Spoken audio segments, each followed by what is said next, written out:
Assalamualaikum warahmatullahi wabarakatuh. Halo semuanya, kembali lagi bertemu dengan Ibu Siti Muznah.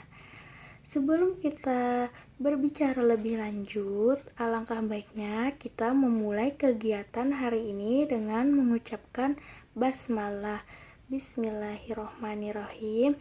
Dan tak lupa pula kita berdoa dalam hati masing-masing agar kita bisa mencapai tujuan pelaksanaan layanan kali ini dan juga bisa menangkap kemanfaatannya. Berdoa dimulai. Berdoa selesai. Dan jangan lupa ya, untuk pengisian absen nanti Ibu kirim link melalui grup WhatsApp. Sebelumnya Ibu mau tahu nih bagaimana kabar kalian hari ini. Ibu harap kalian semua dalam keadaan baik dan sehat walafiat ya, dan selalu semangat menjalani aktivitasnya dan mengerjakan tugas-tugasnya. Hari ini Ibu akan melaksanakan kegiatan bimbingan klasikal. Adapun tujuan yang ingin kita capai dalam layanan kali ini secara umum adalah meyakini keunikan diri sebagai aset yang harus dikembangkan secara harmonis dalam kehidupan. Selanjutnya, secara khusus, yang pertama, peserta didik dapat mengukur serta mengenal diri sendiri. Adapun tujuan khusus yang kedua yaitu peserta didik dapat menata aspek-aspek yang harus dipahami individu. Yang ketiga, peserta didik dapat membangun hidup penuh percaya diri.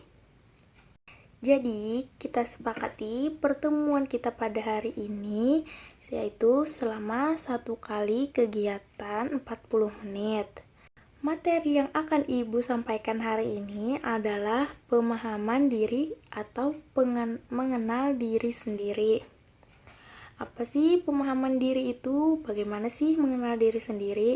Sebelum Ibu menjelaskan materi kita pada hari ini, Ibu mau tanya dulu nih, apakah kalian sudah siap untuk melaksanakan kegiatan hari ini?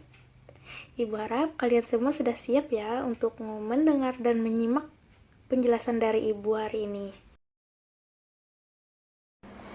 Adapun persepsi pada materi kita hari ini yaitu banyak orang dengan mudah mengenali orang lain, tetapi ternyata tidak berhasil mengenal dirinya sendiri. Mengenali diri sendiri tidak semudah mengenal orang lain. Oleh karena itu, siapapun sedemikian mudah menemukan kesalahan orang lain, tetapi tidak gampang melihat kesalahan dirinya sendiri. Akibatnya, banyak orang menganggap bahwa orang lain selalu salah, kurang, dan tidak ada benarnya. Begitu pula sebaliknya, dirinya selalu dianggap paling benar. Semakin kita mampu mengenali dirinya, maka akan semakin dalam untuk menyenangi dirinya sendiri. Dengan mengenal diri sendiri, seseorang mengetahui apa yang mesti jadi tujuan hidupnya. Ia menyadari kemampuan dan bakat-bakatnya serta tahu bagaimana menggunakan demi mencapai tujuan tersebut. Ini ada teori Johari Window mengenai diri. Di sini ada 4 jendela yang merupakan yaitu yang pertama, diri terbuka, diketahui diri sendiri dan orang lain. Selanjutnya, diri tersembunyi atau rahasia, diketahui diri sendiri tapi tidak diketahui orang lain. Nanti ada ya uraiannya. Selanjutnya, diri buta, tidak diketahui diri sendiri tapi diketahui orang lain. Yang terakhir yaitu diri gelap, tidak diketahui diri sendiri maupun orang lain. Uraian dari konsep Johari Window atau jendela Johari yang menggambarkan pengenalan diri kita, yaitu diri terbuka, hal-hal yang kita ketahui tentang diri sendiri, tapi orang lain pun tahu, misalnya keadaan fisik, profesi, asal daerah, dan lain-lainnya. Contohnya, seorang putra memiliki jenis kelamin laki-laki, seorang putri memiliki jenis kelamin perempuan. Terus tuh keadaan fisik, dia tinggi ataupun pendek, gemuk atau kurus. Setelah itu ada profesi. Profesi itu seperti guru, dokter. Nah, dia tahu dan juga orang lain tahu. Selanjutnya, diri buta. Hal-hal yang kita tidak tahu tentang diri sendiri, tapi orang lain tahu. Misalnya, hal-hal yang bernilai positif dan negatif pada kepribadian kita. Dari hal yang positif di diri kita. Misalkan, kita punya bakat, tapi kita tidak tahu, tapi mungkin guru kalian, teman, atau orang tua kalian itu bisa tahu kalau kalian ada bakat di satu bidang tersebut. Setelah digali, ternyata bakat tersebut ada. Jadi begitu ya anak-anak. Kemudian hal yang negatif dari orang lain mungkin kita tidak tahu. Hal-hal negatif dalam diri kita tapi orang lain tahu. Itu bisa menjadi masukan buat kita. Misalnya, kamu jangan menjadi orang yang pemarah. Tanpa disadari orang tersebut dia adalah orang yang pemarah, tapi dia tidak sadar kalau dia seorang pemarah. Diri tersembunyi atau rahasia. Hal-hal yang mengenai diri kita yang kita tahu tapi orang lain tidak tahu. Misalnya isi perasaan, pendapat, kebiasaan tidur, dan sebagainya. Jadi, ibu tidak tahu perasaan kalian apakah sedih, senang, gembira, atau kecewa. Kadang-kadang manusia bisa menutupi apa yang dia rasa. Ada juga yang tidak bisa. Selanjutnya ada kebiasaan tidur. Nah, ini ada yang mendengkur dan sebagainya. Jadi yang mengenai hal-hal di diri kita tahu, tapi orang lain tidak tahu. Selanjutnya diri gelap. Hal-hal yang mengenai diri kita, tapi kita sendiri maupun orang lain tidak tahu. Ini adalah wilayah misteri dalam kehidupan. Jadi, jika kita ingin benar-benar mengetahui siapa diri kita, maka kita harus bisa membuka jendela tersebut selebar mungkin. Karena semakin kita membuka lebar jendela itu, maka kita akan semakin mengerti siapa diri kita. Ada beberapa cara untuk kita agar bisa membuka jendela itu selebar mungkin. Yang pertama, cobalah untuk selalu terbuka kepada orang lain. Dengan adanya keterbukaan, maka teman-teman kita pun akan bisa terbuka kepada kita. Yang kedua, bersikaplah apa adanya. Karena dengan sikap kita yang natural tanpa dibuat-buat, maka kita akan mulai bisa menjadi diri kita sendiri. Yang ketiga, mau menerima saran maupun kritik dari orang lain. Kritikan negatif akan membuat kita semakin baik. Yang terakhir, yang keempat, cobalah untuk berteman dengan siapa saja, jangan hanya pada suatu komunitas saja. Selama itu membawa dampak positif. Selanjutnya ada aspek-aspek yang harus dipahami individu.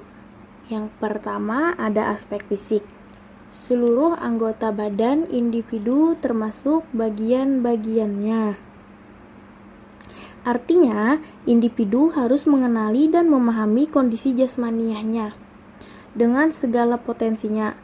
Apakah kondisi jasmani semua sehat, apakah kondisi jasmaniahnya normal dan sebagainya.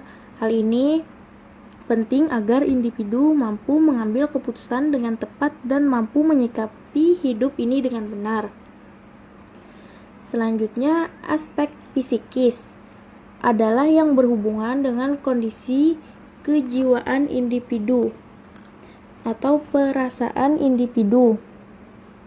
Jadi seperti itu. Selanjutnya, yang ketiga ada aspek minat. Minat adalah rasa tertarik yang kuat terhadap objek tertentu. Aspek minat yang harus dipahami yaitu saya minatnya apa ya? Bisa dibuat list apa saja minat-minat kalian. Selanjutnya ada aspek bakat. Bakat adalah kemampuan yang dibawa oleh seseorang sejak lahir dan bersifat menurun. Misalnya, ada yang terlihat bakatnya menggambar. Setelah ditelusuri, ternyata keluarganya baik ayah atau ibunya juga mempunyai bakat menggambar. dan bakat itu harus digali. Selanjutnya ada aspek cita-cita. Cita-cita adalah gambaran diri yang ada pada diri seseorang. Ada yang menyebut potret diri seseorang. Mungkin kalian waktu SD punya cita-cita untuk apa? Untuk menjadi guru. Oh ya, saya mau menjadi dokter. Ada yang ingin menjadi polisi, dan sebagainya. Nah, kita harus punya cita-cita supaya jalan hidup kita sesuai dengan jalannya. Kalau kita tidak punya tujuan, kita tidak tahu arah kehidupan kita. Selanjutnya ada aspek kebutuhan pokok. Hal ini penting juga untuk dipahami oleh individu. Kebutuhan pokok seperti apa yang diinginkan dalam menjalani kehidupan ini. Misalnya makan, minum, keamanan, kasih sayang, dan sebagainya. Yang terakhir yaitu ada aspek gaya hidup. Gaya hidup yang diinginkan oleh masing-masing orang berbeda antara satu dengan lainnya. Ada yang ingin bergaya hidup elit, ada yang ingin bergaya hidup biasa-biasa saja, atau bergaya hidup sederhana. Oleh karena itu, gaya hidup ini perlu dipahami dengan benar. Individu hendaknya menyesuaikan dengan kemampuannya sehingga dalam menyikapi hidup ini tidak diperbudak oleh hawa nafsu. Nah, itu tadi materi yang dapat Ibu sampaikan. Ibu harap materi yang Ibu sampaikan tadi dapat kita terapkan sehingga kita dapat memetik manfaatnya yang kita rasakan sebagaimana apa yang sudah Ibu jelaskan tadi. Dan jangan lupa untuk mengisi lembar kerja peserta didik yang akan Ibu kirim linknya melalui grup WhatsApp. Setelah pemaparan materi yang Ibu jelaskan tadi, maka Ibu akan menutup kegiatan layanan pada hari ini dengan mengucapkan hamdalah, alhamdulillahirobbilalamin, dan tak lupa juga kita berdoa agar kita bisa menerapkan apa yang sudah disampaikan serta mencapai apa yang kita inginkan. Berdoa dimulai. Berdoa selesai. Maka Ibu meminta maaf apabila penjelasan Ibu ada yang kurang atau menyinggung perasaan kalian. Terima kasih semuanya. Wassalamualaikum warahmatullahi wabarakatuh.